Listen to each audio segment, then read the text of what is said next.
Good afternoon, everyone. Thanks for being here. I know 12 o'clock can be a tough hour for people who want to do lunch. But we're here to talk about tech support, innovation on and off the pitch. We have a great group of panelists here today to talk about what their companies are doing. And we're going to delve into how football associations, clubs, and leagues are looking at tech and how they're bringing in innovation.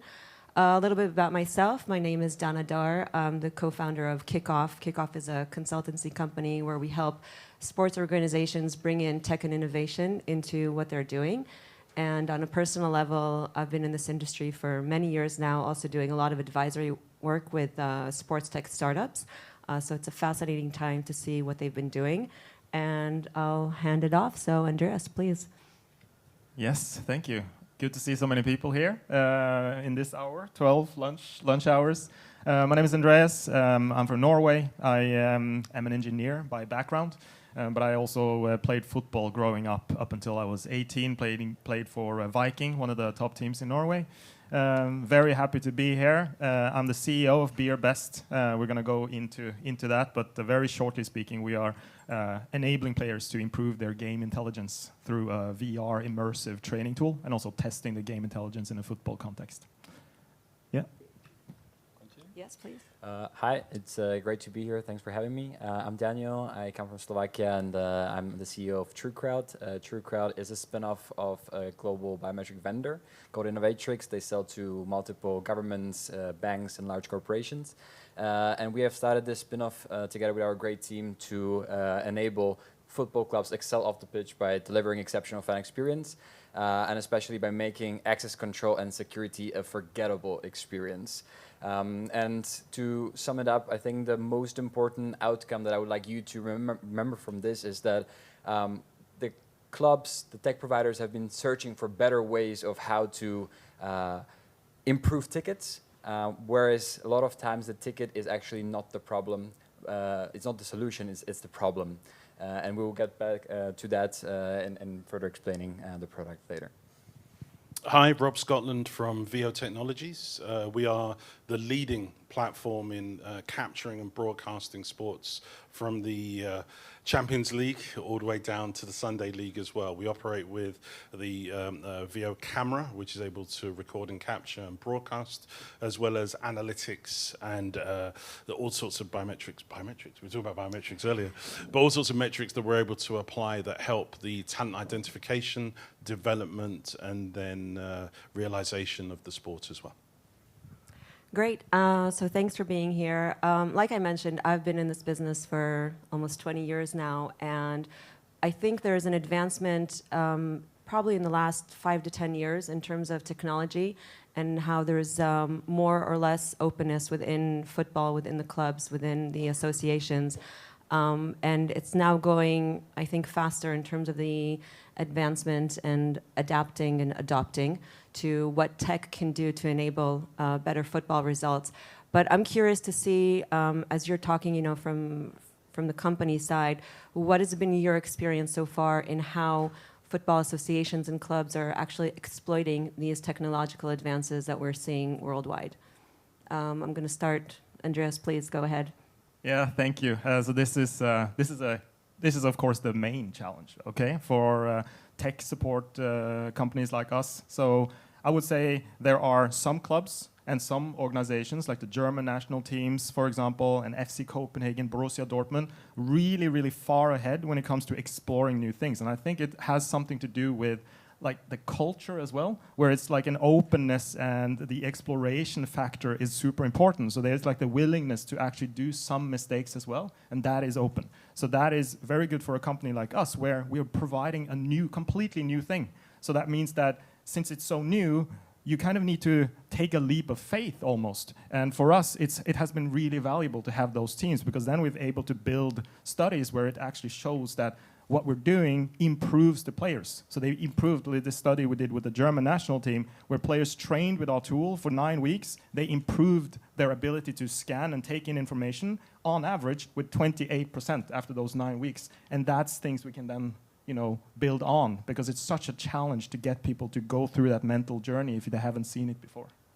I think that's a fascinating topic that you're touching upon in terms of the culture of innovation, right? We all want to see innovation. I know that talking to clubs, everybody wants to be innovative, to do innovation, but not all are successful in having that openness and the cultural. I'm curious to see, Daniel, because you're also in a new technology that also involves not only the clubs and the operations of it, but has to kind of open it up to a fan base that needs to be open to this innovation. What's been your experience when talking to the clubs themselves and their openness to change the way they've always done something one way? Yeah, I think there are two examples that we can take. First is a very nice case study that we have from Brazil, and South America in general is much more open to the topic of biometrics. They've been using it in their daily life for a long time. And there is the club of Palmeiras who has taken the leap. They have decided to be that leader, the front runner in technology adoption, and they have decided to have fully face-based access to the stadium. And that had brought them a lot of benefits, and the fans love it. And what happened to the club and the situation in Brazil is basically that they became a reference point inside of the country, with 5 or 6 clubs later taking the role of followers and trying to implement the same. Now, when we look at it from the second perspective of clubs here, for example, in Belgium or in Europe in general, there is a lot of value that they see in implementing facial biometrics for ticketing. However, a lot of times it's the regulators who make it harder for the clubs, because the clubs see what problems the technology can solve. The fans themselves are already getting more and more used to the technology, because they use it with Face ID, use it to unlock their phone, they use it to open bank accounts, to go on airports. So they understand the technology and they are willing to test it many times. But again, it's the clubs and fans on together which collaborate, but then oftentimes it's the regulator who's taking or putting the stop on the implementation. I think this is really interesting because we touched upon the technical side of football and training, the operational side of ticketing. Rob, I want to go to you because you guys deal a lot with the grassroots level, and so now, I mean, technology, we have to say it's not only for the pros, but it's also how do we give more accessibility to everyone who wants to be involved in sports. So how do you see more on the grassroots level the openness and using a new technology and how it also enhances their experience? Yeah, I think especially in the last 3 years, has been this wild acceleration, especially for us, which we benefited from the use of video and the ability for video to be able to give you technical information as well as contextual information has rapidly improved the prospects of coaches, players, and teams. To give you a good example, we're working with a team in Boston in the United States. They've now sent 4 players to the Bundesliga and 3 players off to the MLS. This wouldn't have happened without the technology and the use of video to be able to identify the talent, evaluate, verify, and then be able to take them forward. We look at another team like someone like Manchester City, who uses a fleet of our cameras with their youth system. So all of a sudden you've got one coach is now able to be in 20 places at once, evaluating players at once. And through our software, we're now able to go down to a player spotlight kind of solution. So you can now identify a player and follow them across the last 3 years to track their development. Is radically changing the way that the sport is operating just below the professional level. From a geographic standpoint, we're seeing just an explosion everywhere in terms of places you wouldn't even expect. So, but definitely in terms of places like the US, UK, France, Germany, even Poland is absolutely exploding right now. So I think it's just taken the facets that coaches have always realized. There is talent absolutely everywhere. Now you can cover it and use it really, really well using video, which is brilliant for us. I want to talk a little bit about technology as technology. I mean, we're here about tech support. So, I'm a firm believer that technology is not for technology's sake. Technology is an enabler of something else. So when we talk about it in the sports world, is how does it improve the process, whether it's talent identification, data analysis, recovery, training. On the operational side, how do we get the fan experience to be better? How do we give the clubs more control? I think we all touch about it. But you all represent tech companies at the end of the day. And, I've had the experience. You talk to the R&D people and like, oh, we have the coolest new thing. And then the question is always, I challenge founders also, okay, but what? Why do I need it? Is it just because I want to use this trendy new tech, but why do I need this, and what can it do to make my life easier, the sports organization's life easier, the fans' life easier? So as founders and senior leaders in your companies, how do you deal with that challenge? And I'm going to start with you because I think, you know, on the innovation side, let's say VR, we're always like, oh, VR, this is the new tech, this is very cool. And then you're saying, okay, great, it is very cool, but why am I using it is the big question. Yeah, that is the big question. And tech for the sake of tech is nothing if it doesn't provide the value. And then I also mentioned the mental journey that people need to make. So for us, what are we trying to do? Okay, we are trying to enable players to become better players by training on our tool, and then they become better and taking in information before they get the ball so that they can make a more informed decision. And we also want to make players able to test how their skills are in game intelligence through our tool so that they can get answers to how good they are. Okay, so what's the value there for coaches, for example, that are often the ones that might say, no, we don't want to use this. Because that's typically, so they hear VR, and then they've tried it once back in 2015 maybe, and then they got dizzy. And so, right, so they get a bad experience, right? This is a new technology, and so they have already kind of decided that it's just a gimmicky type of thing, right? So you have those types of thinking, and then as an advocate in the team, which is so important for us to find. So we need to find those advocates that might think a bit forward-leaning, they want to try new things, they want to explore. Those advocates need to be armed with good arguments so that they can go to the coaches and say, it's not about replacing anything you're doing, it's actually about enabling you to do a better job towards your players, and it's about enabling you to actually get even better players in the end, right? So that has been really important for us to arm those advocates with good stuff, and then also always focus on the value. And the value is you get all of the new information that you might not have before about how the players are actually when it comes to game intelligence. I'm going to ask the same question of all of you, so please go ahead. And also, how do you, from the company mindset, from the culture and the values that as a provider you give, how do you kind of focus on tech as an enabler versus tech for tech's sake? Yeah, absolutely. I totally agree with what Andreas was saying. It's very important that there has to be a value behind the tech that you're providing, and has to make something work better than it was before. And it works perfectly also off the pitch. So if we look at what biometrics and face tickets can do, there's a range of problems. Let's start with, for example, security. We a lot of times have situations where you go to stadiums, you have hooligans, you have different types of aggressors that refrain other persons, for example, families, from going to those events. And you don't have an efficient way of checking whether these people are entering or no. So if you substitute the token, so the QR code or a barcode with a verified identity, then you can really validate whether the person who bought a ticket is the one who is actually entering, and then you can really check for the security measures.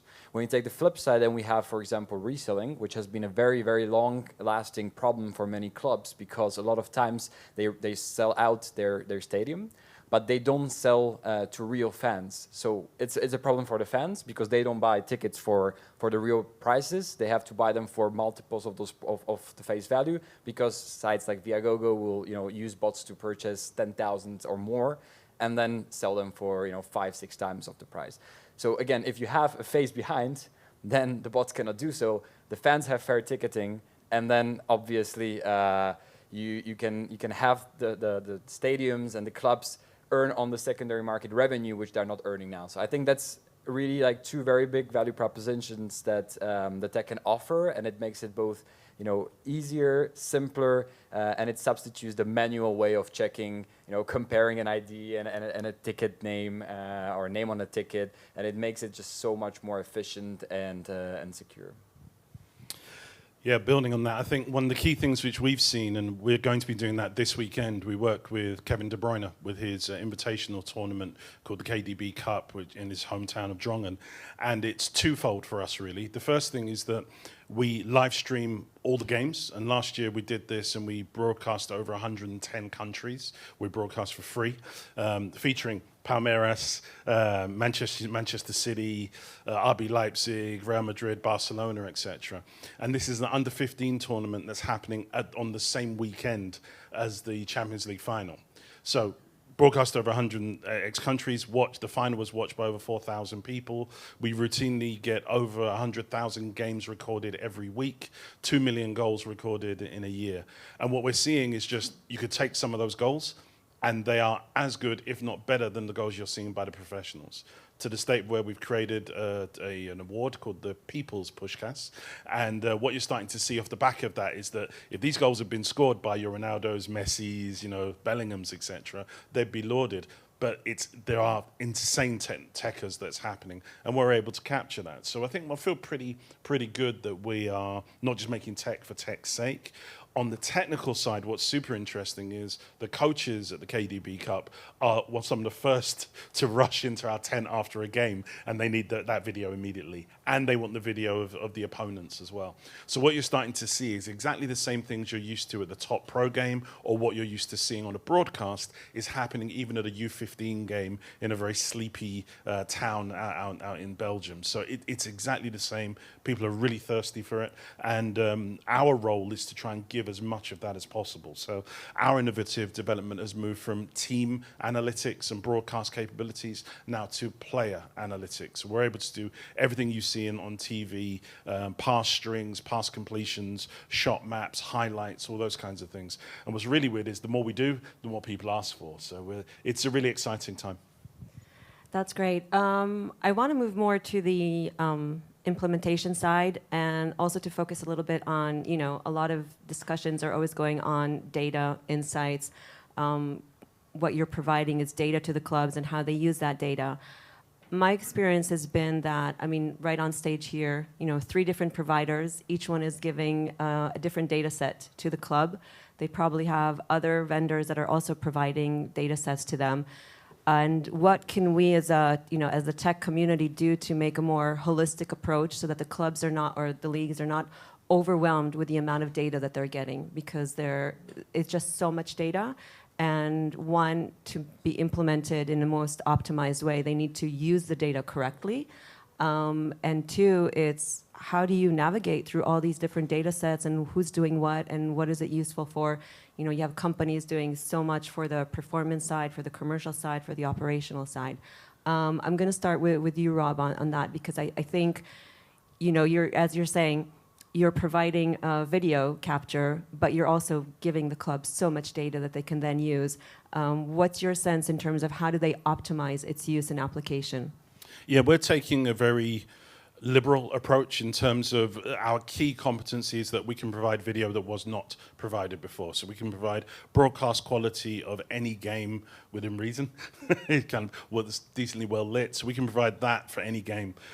We know a lot of teams, for instance, they already use other platforms like Y-Scout, for instance. So it's not our role to necessarily introduce a new technology into that. We've got that over this weekend, both the Chelsea and Manchester City scouts, they just need the video. That's fine. We're happy to provide that. I think as much as possible, because of the cost, complexity, and those types of things, our attitude is to try and be as flexible and as inclusive as possible, and to help. If that just means we provide good video, totally fine. If the clubs then want additional stats, we can give that as and when needed. But really, the value for us from an analytics standpoint is to give analytics where there is an absence of that. And then that's really easy to give, especially for a youth team or a grassroots team.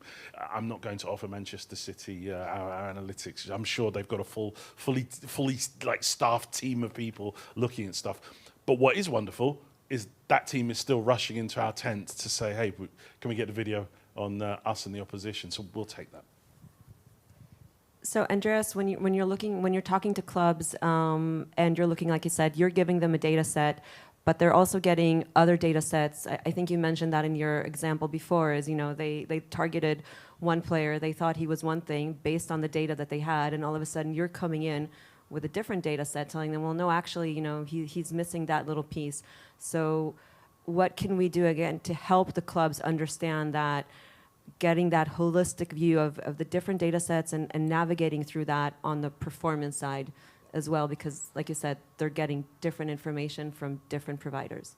Yeah, I think this is a valid point, a very good point, because we have the same type of mentality as VEO here when it comes to the data. So we're not trying to kind of reinvent the wheel here. So what we're trying to do is to, okay, so we have 3 types of personas basically. One is the user. So we have just normal people from 12 to 18 mostly, but also pro players like Martin Ødegaard or Chouameni, etc., that are just using the product to improve their skills. And so we need to provide them with like a very clear and easy way of understanding, am I improving my scanning, my timing of scans, my critical scans, awareness, etc. That's the one personality. But then you go over to the clubs. There are 2 types of clubs. So one is the type of club where they don't have the very structured data team in the club. They haven't really invested too much in that yet. So they need the very clear-cut understanding as the players. So that's very similar. But then you have the Borussia Dortmunds, the RB Leipzigs, the Red Bull Salzburg, all those that have invested in the data team.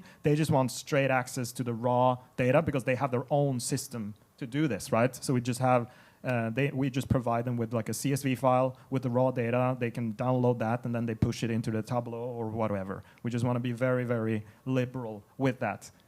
So that's how we do things. And I will just build up on that because I think that there is exactly the situation where you either are sitting on a lot of data and a lot of times you don't know what to do with the data. Then you have clubs where you have no data because they, I'm talking operational wise, they work with Ticketmaster and other companies that don't like to share the data with them. And then you have situations when you don't have correct data. And I think that's the most important and the one that we try to focus on. Because if we just look at the simple example of season cards, right? How many times you yourself have used a season card of your family, of your friend that has just handed it over, and the club does not know what is the behavior of the person who is spending inside of the stadium, who is entering. They don't know this data, and the data they have is skewed. So I think the value that you have is that if you are able to connect always one account to the face and do multiple actions within the stadium, whether it's buying tickets, whether it's later on buying merchandise or buying food using your face, you can then summon all the data under one account, and then you can start really seeing the journey of every single person. And that becomes super important now because we are in an era where customization, personalization is super important. New segments are requiring the clubs to really treat them as a specific individual. And in this case, you have the data where you can start personalizing the customer journey. You can start offering specific products, delivering marketing that is tailored to each individual, and that makes it much more stronger, the bond between the fan and the club. It's interesting, right? Because I mean, I think one of the challenges I see with clubs is that there's a lot of, as you're saying, all 3 companies here, you can improve the way they operate and what you can provide.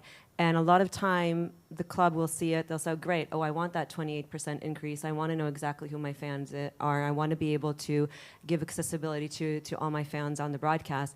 However, a lot of times it falls on the implementation side because within the clubs themselves, they don't know how to implement properly. And so sometimes you have these great technology companies, and then once they've sold into the club, and the club doesn't know what to do with it. And I think you touched on it a little bit, is that you can provide all this data to them, you can give them everything they want, but they don't know what to do with it. And so I'm going to challenge you with this question. Do you think that clubs should be now looking at different hiring processes? In the past, and you're saying with scouting, it was someone on the field who kind of looked like, that looks like a talented kid, we'll bring him into the academy. Nowadays, they know how to measure, they have the data analysts, and that's something that's changed only in the last couple of decades, right, where they're actually looking at data and measuring it by that.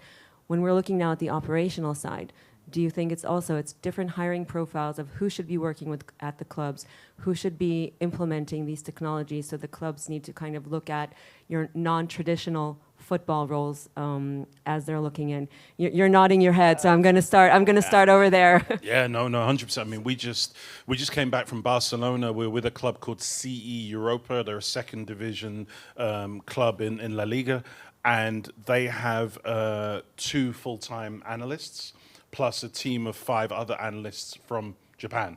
This is a team in Barcelona that is doing this. And the fundamental thing is they are looking for a specific type of player. So it's no longer, okay, I'm just going to find the best players in my 5-kilometer radius. It's we're looking for a specific type of left back, a specific type of holding midfielder, and a specific type of striker, for instance, or goalkeeper. So that's the level of complexity that's now come about, which isn't that unusual in a tech company. So I think now you're seeing a lot of organizations have to think about having somebody that fulfills the role of being almost like a CTO, a chief tech officer, from everything from logistics through to actual development of technology for players through to the building itself. It's coming, unfortunately. So I think the football industry has been notoriously reticent to ever take that on board, but you're seeing it in other sports, NBA, NFL, so on and so forth. It's not unusual. You just have to find somebody good and then make sure you have a good foundational knowledge and then take it from there.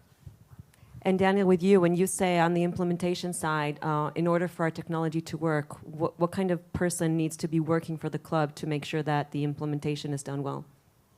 Well, the tech that we build is actually very simple. So we try to make it very easy for the providers to integrate. Therefore, the club already gets a final solution. They don't actually have to interact that much with it. I believe, again, it is the data that you get after, which is important to know how to use. We see that in football clubs, they're professionalizing much more. They're bringing, especially to the marketing departments, new people. So I think it starts with tech people. So a CDO is a good start. But then you need to have marketing profiles, UX, FANX, or CX profiles with data analysts that can really understand the journey of the people. We have a nice example from Belgium. Club Brugge is they have a great department where they are very closely working with the data. After every match, they try to analyze 2-3 hours what is happening, what has happened, how to find those small improvements. And those are exactly the profiles that you would like to have, because that's where you can start making the most of the value of the data. And on your end, I mean, I know data analysts are already on the technical side, right? But do you think that now, using a VR headset, it's more of a maybe gaming technology? Is it someone that's coming in from that industry and openness to kind of different types of hiring profiles? Well, I think being in the football industry, I think when you are on LinkedIn and being in the football industry, it's really easy to see that there are quite a lot of job opportunities there now for people that are in the tech and data space. It does really seem like more and more clubs are investing in those types of positions, which I think is good, because I think that enables the clubs to make better decisions in this field, which is definitely going to impact the football industry 100%, I think. So yeah. Great. So now we know who should be working for the clubs.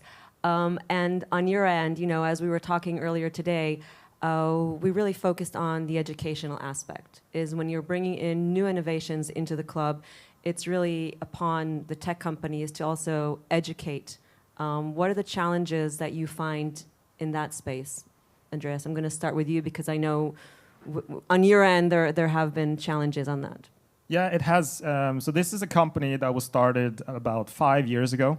And I think that it was, of course, part of that initial kind of hype around VR. And you will always see that in a hype, right? Everyone thinks it's like a magical thing. And then the hype goes down because it's new technology and people will get dizzy. And then now a lot better headsets will come, and then that dizziness aspect that people experienced 5, 6, 7 years ago, that might be a lot less with this new technology, but then people had that first experience. So that's like one challenge. And then the other challenge is actually for people that haven't experienced it before, just explaining to them the impact and the value that this can have, placing people into an environment where they can feel like they are on the pitch, so that you can kind of isolate the skill of scanning and isolate the skill of decision making in such a way that you can actually speed up the speed. You don't need to play thousands of games in order to experience all of these situations that you need to experience in order to get that experiential learning.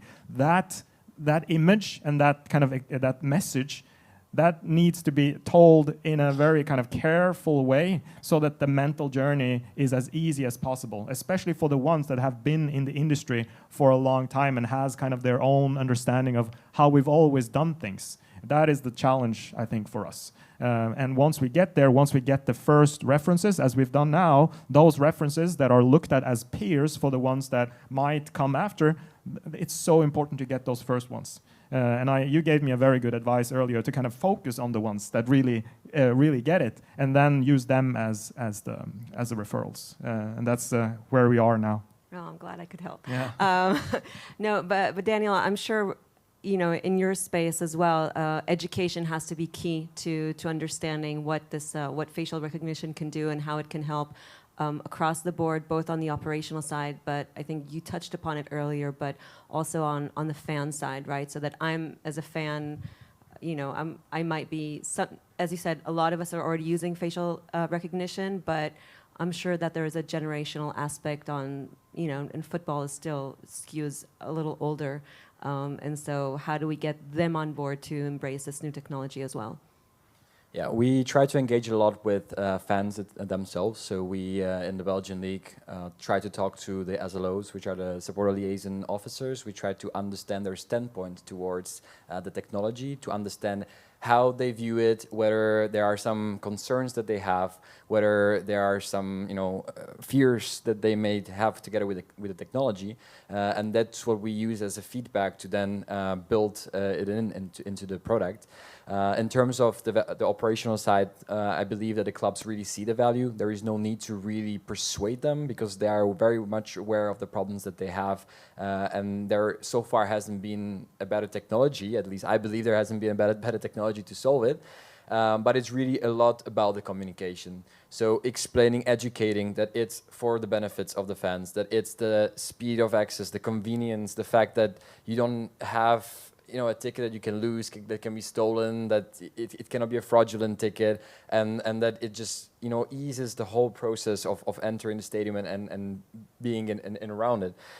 So that's a lot of about the communication, and then trying to involve the fans, trying to try it out, trying to really interact with it and get all of that data, and that helps us a lot.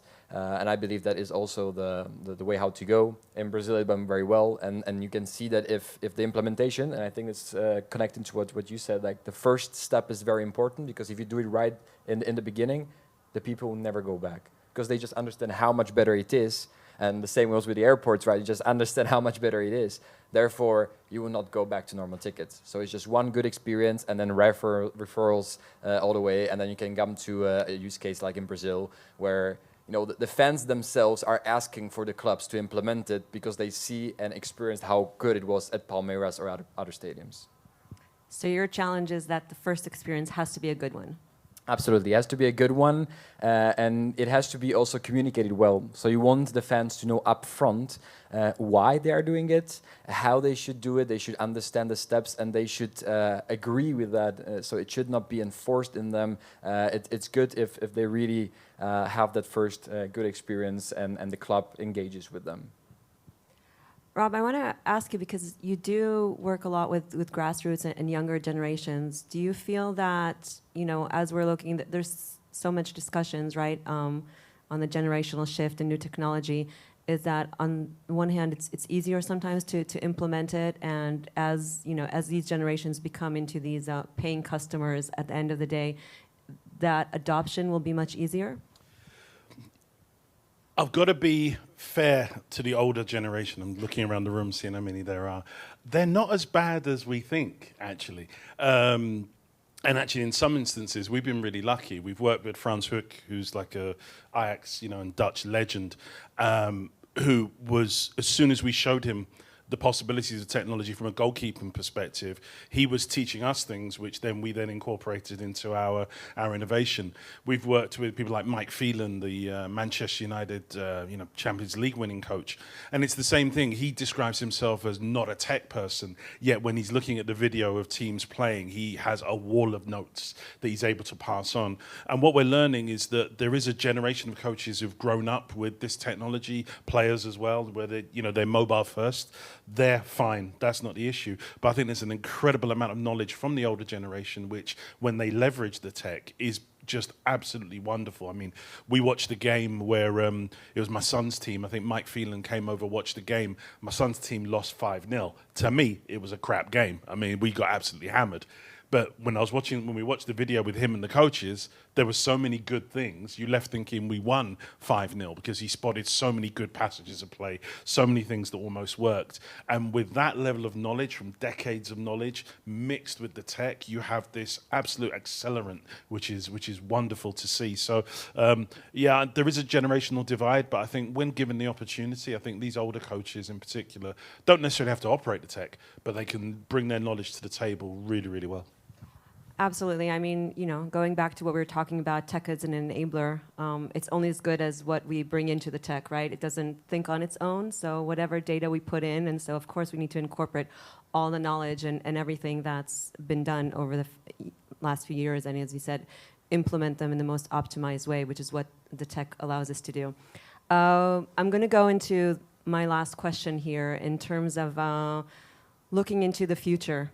We've talked about what we've done up until now, 5 to 10 years. What kind of tech advances would you like to see so that each one in your own space on the training, on the broadcast, and on the operational side, so that the fan experience, the player experience, the coach experience, everything is just at a higher level? What would you like to see happen? So our dream for our tech is that at some point, a player that plays for a team that's going to play against another team can use our tech to prepare for that match. And the AI that we are already building now, will behave in such a way that they will feel like they're playing against that team. So that's the vision. And then the other vision as well is for us to be able to say, for each and every time a player has played a match, we can give them a notification saying all of your most important situations that happened in that match are now relivable and replayable in VR. So that's where we are building towards right now. And that will help players, but that will also help coaches to really relive in an immersive environment things that were important that happened in that game for the sake of learning and for the sake of development. That's value. Absolutely. Daniel, on to you. What's your dream on the tech advances? Well, there's a lot of dreams, but I think the one I would like to really emphasize is that you have that partnerships with the clubs and actually the fans.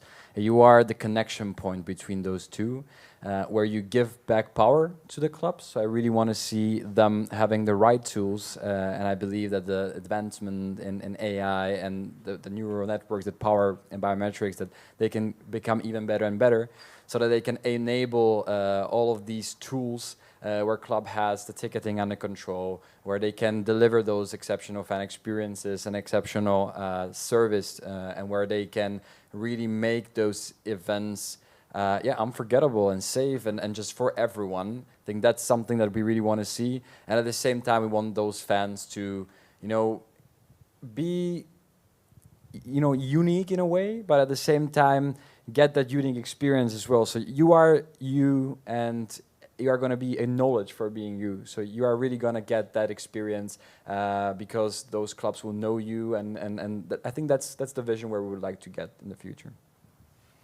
For us, we're just trying to democratize as much as possible. So anybody who wants the ability to be able to record, analyze, broadcast their game can do so, even if it's 6-year-old kids in a part of the world where that's not possible. We want to make that as possible as we can.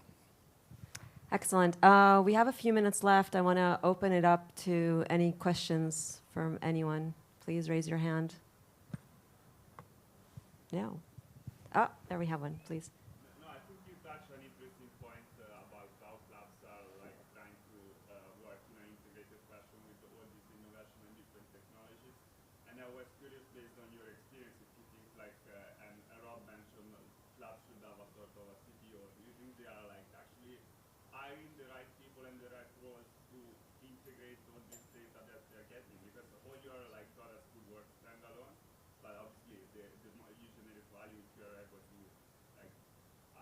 leverage all the information that you have together and then turn it into an actionable insight. Yeah, I agree. I think this is something that the tech world is still the challenge, is to create this holistic approach within the club so that they can, get all the data and then use it under even one UX, right? That's the dream. If I had the dream, it was that we can use as much data points as we have and then know how to use it with one data analyst, one insights manager, kind of combining it. It's not there yet, but I think a lot of the clubs are working towards it, and that's part of the challenge on them, is to, on both sides, right? It's for the tech companies to help educate on what it is that they need, and for the clubs to understand who those profiles are that they need to be hiring within the club. And then it is, as you said, anyone who is in data and football, that's going to be the key hiring for the club to understand what it is they're seeing and how to implement, and then how to get the right insights out of it. Yeah, and just to add, I think our companies perhaps live or die by how well we can incorporate what we do into the existing structure of a particular organization. I'm just really, really blown away to see not just at the top level, but even like second, third division clubs are just setting up fantastic operations. More so because they have to. You've got a club like FC Copenhagen, for instance. They make their profit, well, they make their living from identifying young players, moving those young players on. The fact that we can help them do that is a real bonus. So yeah, it's an ongoing challenge, but I think we have to be as flexible as possible to help. I just want to build on it as well. I've seen some very, very good examples of this, touching on your point. For example, the German national teams in DFB, they have this thing they call Tech Lab, where they actually have an organization that is in charge of kind of unifying all of the kind of the tech and the things that they are doing to enable better players, to enable better coaching, etc. So that's a very strong example of this, and you will see some strong examples of it in larger clubs as well, like Bayern Munich and things like that. So it's there are some that do it really, really well. And I think just to add, it necessarily doesn't have to mean that you need to have only data people in your club. A lot of the benefits that our technology can offer is really just an add-on or improvement of what there has been, and it's just a new piece of tech that people who are already in those positions can use. So it does not always have to mean radical innovation. It can also go step by step, and it's also much easier for the clubs and the representatives to implement that and get used to it. Yeah, absolutely. I think also to tie it in, I think it's really important for the football technical side, the operational and the commercial side to all tie it in, right? So to make sure that the data sets each side is getting come back to one, because at the end of the day, it's a football club. So on-field performance is as important as your commercial side and as your operational side. So the challenge is also how to bring in all the data sets you're getting from everyone and understand what is best holistically, a holistic approach to using it in the best way possible. And I think that will be key for some of these clubs to succeed, is to understand that all these groups within the club need to work together to get the best results on and off the field. Any more questions? No? Great. Well, 10 seconds to go. We're right on time. Thank you, everyone, for staying. Thank you for a fascinating panel and for a great discussion. Thank you. Thank you. Thanks.